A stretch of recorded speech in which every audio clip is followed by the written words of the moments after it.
उसके बाद जब मैं मंदिर से निकली तो गई खाने वाले होटल में।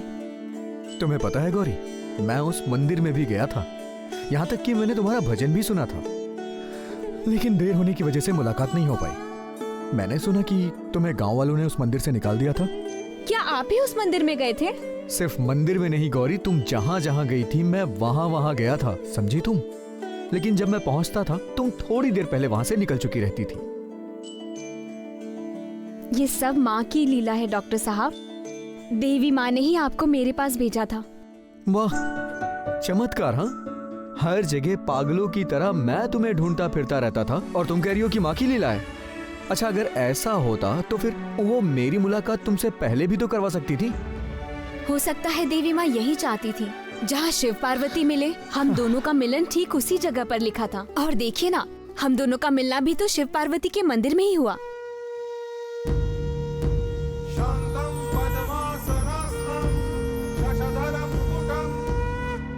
हाँ, समझ गया।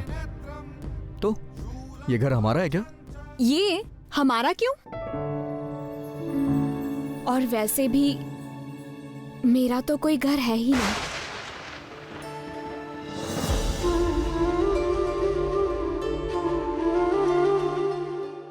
इतने दिनों बाद मुझे पता चला कि जिस घर को मैं अपना समझ के उसमें रह रही थी, वो घर तो कभी मेरा था ही नहीं।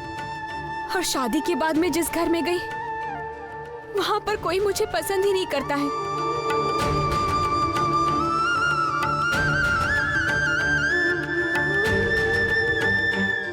ऐसी बातें क्यों कर रही हो तुम गौरी?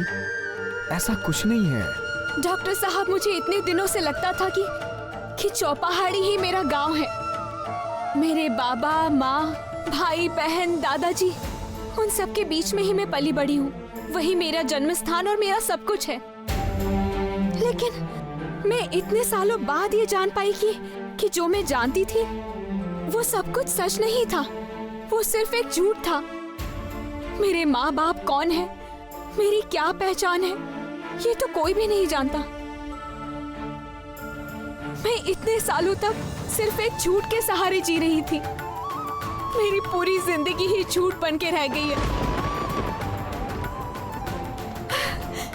और सुना था कि लड़कियों का ससुराल ही शादी के बाद अपना घर होता है, लेकिन मेरी किस्मत ही ऐसी है कि वहां भी मेरा कोई ठिकाना नहीं रहा। मेरे जन्म की कोई जानकारी नहीं है और मेरे आगे पीछे कोई भी नहीं है डॉक्टर साहब, कोई भी नहीं है। गौरी, किसने तुमसे कहा कि तुम्हारा कोई नहीं? मैं हूं ना।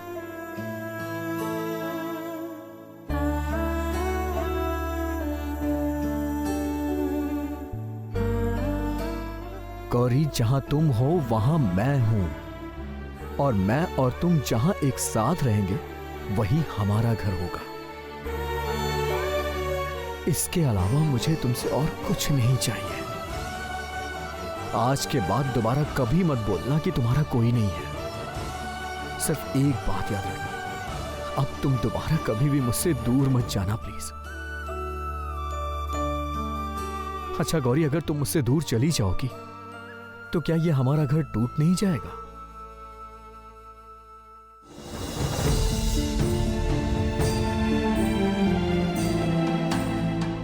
क्या हुआ गौरी, तुम्हारी आंखों में आंसू क्यों हैं? हाँ, इतने दिनों बाद पहली बार डॉक्टर साहब, आपकी बातें सुनकर मुझे ऐसा लगा कि सच में इस दुनिया में मेरा कोई तो अपना है, और मेरे ना होने से सच में किसी को तो तकलीफ होती है। कोई तो है जो मुझे इतना ज्यादा प्यार करता है।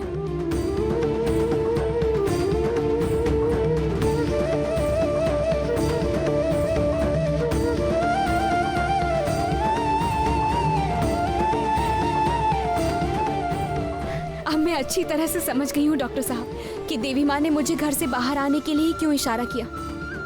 असल में माँ मुझे यही दिखाना चाहती थी कि अब मैं अकेली नहीं हूँ। मैं चाहे कहीं भी क्यों ना चली जाऊं, लेकिन मुझे वापस लौटकर आपके पास ही आना है। मैं अच्छे से समझ गई हूँ।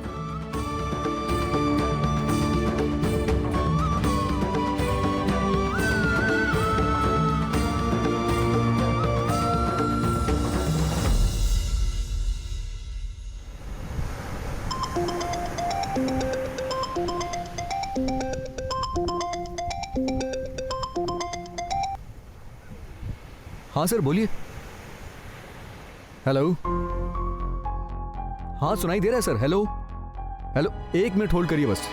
गौरी मैं जरा वहां जाके बात करता हूं क्योंकि यहां नेटवर्क नहीं है।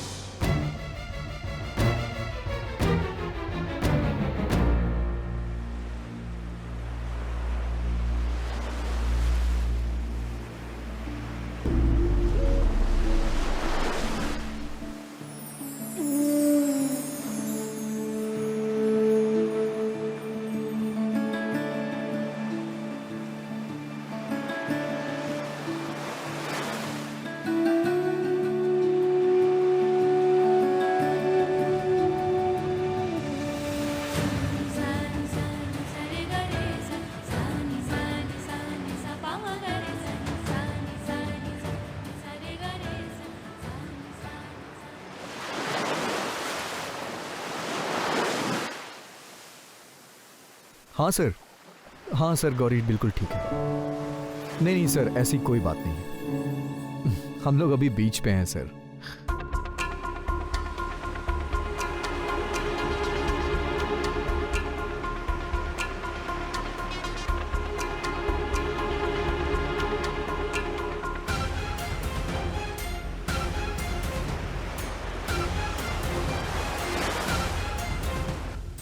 अच्छा अच्छा ठीक है सर, मैं कोशिश करता हूँ कि आज रात को ही आपको सारी रिपोर्ट्स भेज देता हूँ।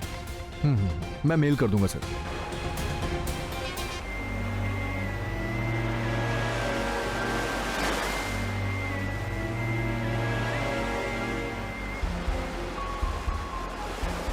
ये क्या? ये गौरी कहाँ चली गई? गौरी! गौरी! गौरी!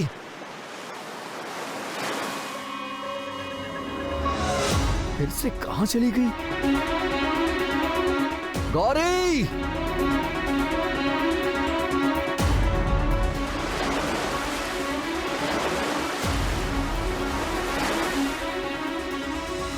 गौरी! गौरी! कहां चली गई? गौरी! गौरी!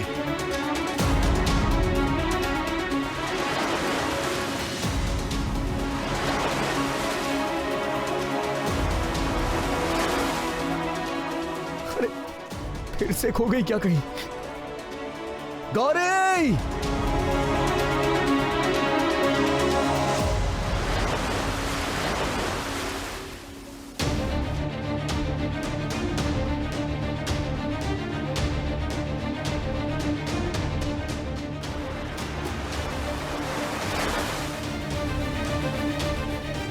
गौरी!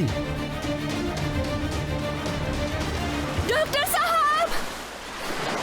डॉक्टर साहब!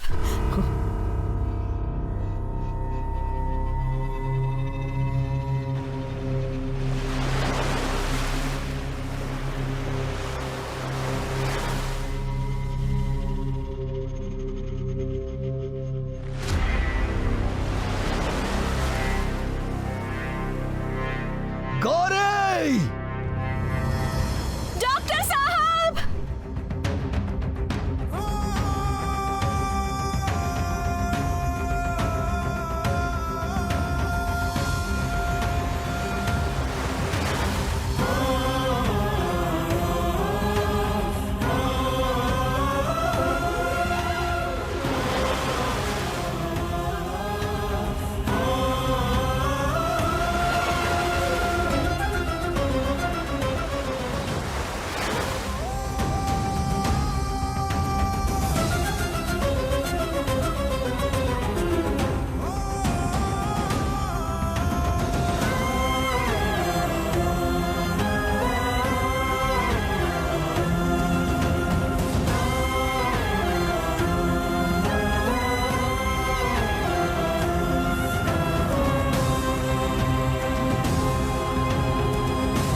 तुम्हें समझ में नहीं आता है क्या गौरी? कितनी बार मैंने तुम्हें समझाया है, तुमसे कहा था ना कि पानी में मत जाना। तुम जरा सा मैं दूर क्या हुआ, तुम पानी में डूबने चली गई। अरे बाबा, मैं डूबूंगी क्यों? मैं तो तैरना जानती हूँ। और इतने से पानी में कोई डूबता है क्या? वो तो मेरा पैर साड़ी में फंस गया था, इसीलिए गोते खा रही थी। लेकिन आप पानी में क्यों गोते लगा रहे थे? गौरी तुम तैरना जानती हो, लेकिन मुझे थोड़ी ना आता है। ओ माँ, जरा देखो तो इन्हें। जिसे खुद तैरना नहीं आता है, वो जिसे तैरना आता है उसे बचाने चला है। अच्छा एक बात बताओ, ये साड़ी की पोटली बनाकर तुम पानी में क्या करने गई थी? साड़ी नहीं पहनूंगी तो और क्या पहनूंगी? तुम अब होटल चलो, मैं बताता हूँ क्या पहनोगी। चलो चलो।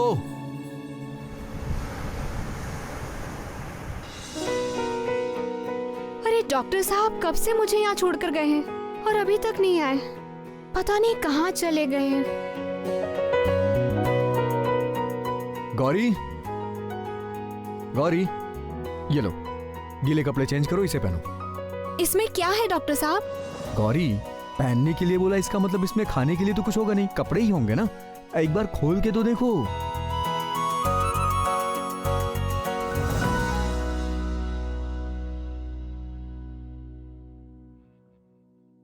ओ माँ, ये सब कौन पहनेगा?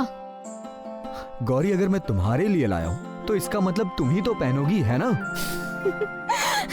देखिए देवी माँ, डॉक्टर साहब कैसी बातें कर रहे हैं।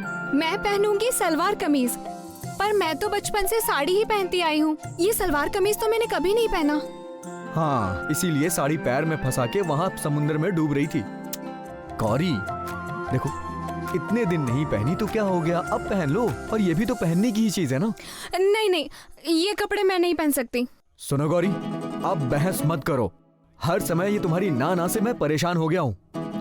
मैंने पहले ये सब कभी नहीं पहना है डॉक्टर साहब, मैं कैसे पहन पाऊंगी? देखो गौरी, साड़ी की वजह से तुम्हें समुद्र में तैरने में तकलीफ हो रही थी ना, और वैसे भी अब हमें घूमना है, तुम्हें कोई तकलीफ ना हो इसलिए मैं लाया हूँ। और अब तुम कह रही हो कि मैं पहनूंगी नहीं। अरे यहाँ कौन देखने वाला है तुम्हें, बताओ मुझे। ठीक है, तुम नहीं पहनोगी ना, ठीक है, कोई बात नहीं, मैं इसे फेंक देता हूँ। हाँ? अरे अरे अरे, इसमें गुस्सा करने वाली क्या बात है? ठीक है तो फिर पहन रही हूँ मैं, आप गुस्सा मत कीजिए।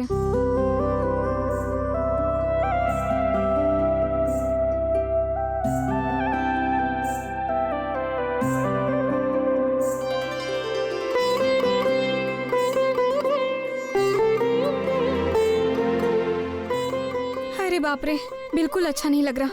ये सब क्या पहनना पड़ रहा है मुझे?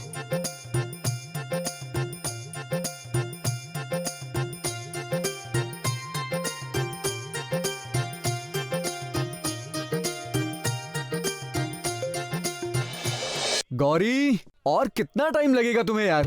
अरे एक ड्रेस पहनने में इतना टाइम लगता है क्या? हाँ, अरे ये तो गोल गले के कपड़े हैं, मैं पहन नहीं पा रही हूँ। अरे सलवार कमीज तो ऐसे ही होते हैं ना गौरी, इसे पहनना सबसे आसान होता है। असल में ना तुम्हें पहनना ही नहीं आ रहा है। जब मैंने कहा था कि मैं पहना दूंगा तो तुम नाटक कर रही थी। बाहर आओ तो देखूं, मैं देखूं क्या प्रॉब्लम हो रही है, देखूं।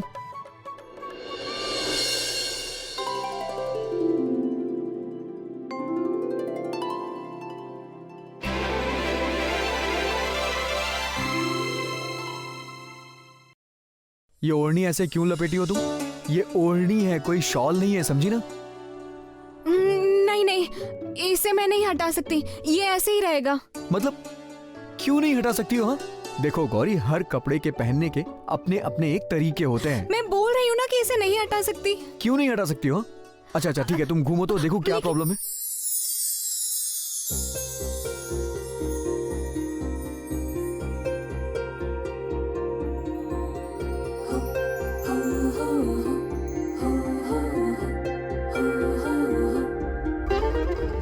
इसीलिए मैं नहीं हटाना चाह रही थी। पीछे की डोरी मुझसे बंध ही नहीं पा।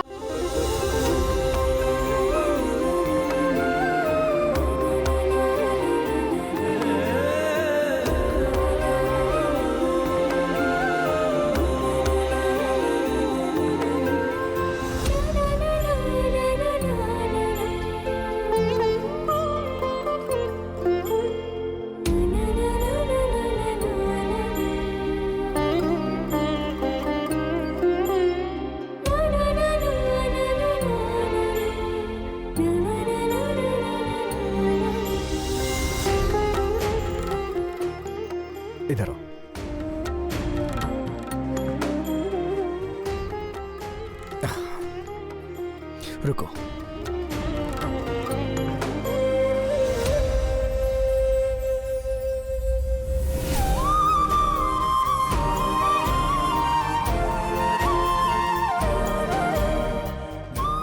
अब जरा देखो।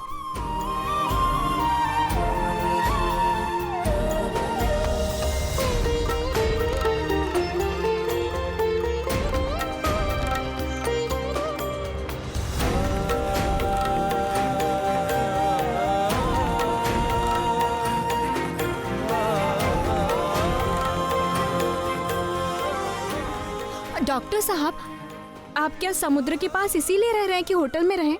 उस वक्त तो कितनी बातें कर रहे थे। अब चलिए हम समुद्र किनारे चलते हैं। हाँ, चलिए। चलो।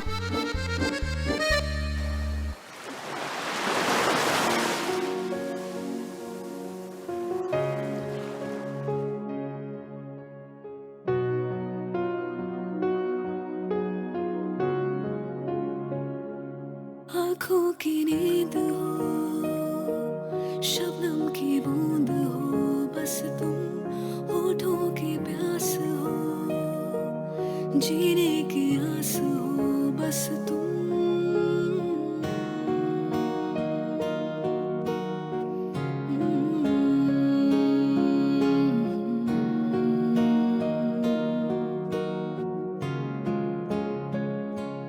आँखों की नींद हो, शबनम की बूंद हो, बस तुम होठों की प्यास हो, जीने की आस हो, बस तुम।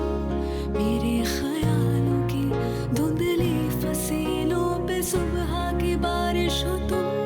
थोड़े से हम, थोड़े से तुम, इश्क में खो रहे। थोड़े से हम, थोड़े से तुम, मुकम्मल हो रहे। थोड़े से हम, थोड़े से तुम, इश्क में खो रहे। थोड़े से हम, थोड़े से तुम, मुकम्मल हो रहे।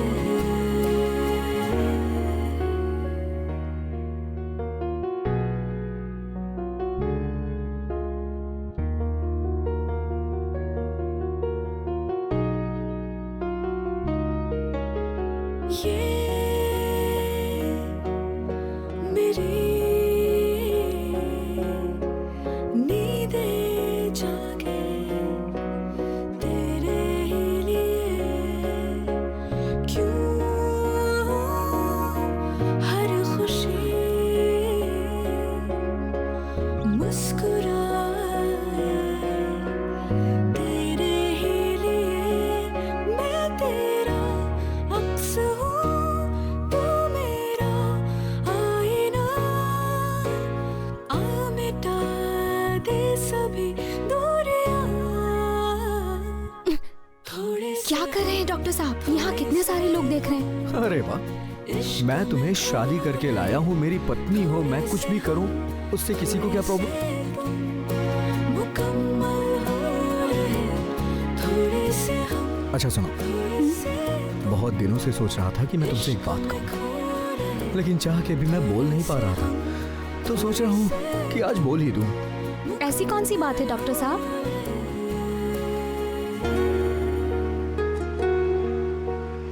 I love you Gauri.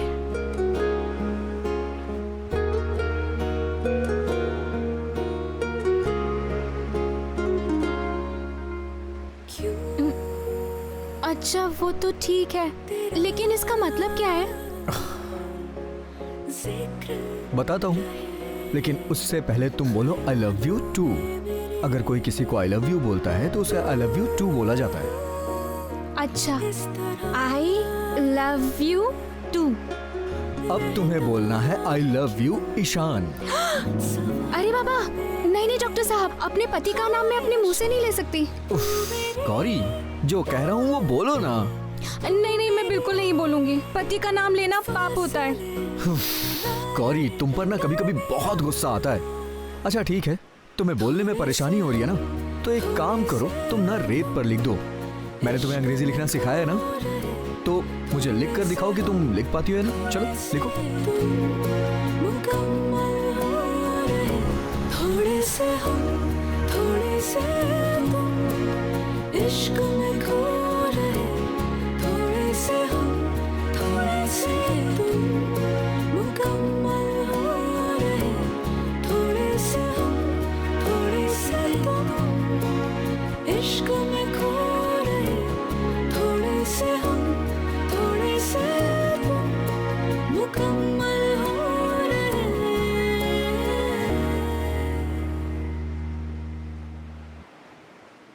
अच्छा, लिखना तो हो गया, अब बताइए इसका मतलब क्या है? अच्छा बताता हूँ। इसका मतलब होता है मैं तुमसे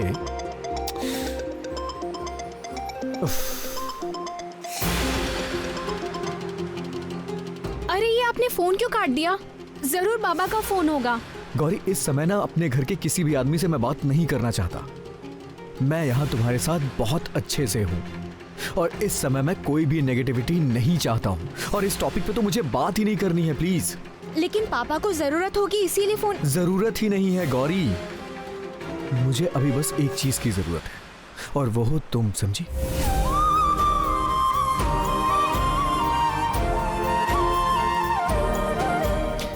खैर जाने दो, सुनो बहुत देर हो चुकी है, चलो अब होटल चलते हैं, मुझे कुछ काम है। अरे बाबा क्यों? अभी तो आए हैं, मुझे बिल्कुल अच्छा नहीं लगता। और हम क्या समुद्र के पास आके होटल में ही बैठे रहेंगे? गौरी काफी देर हो चुकी है, चलो अब कोई बदमाशी नहीं करनी है, चलो चलो। इतने दिन गुजर गए हैं मुझे घर छोड़े हुए। घर पर सब ठीक तो होगा ना माँ?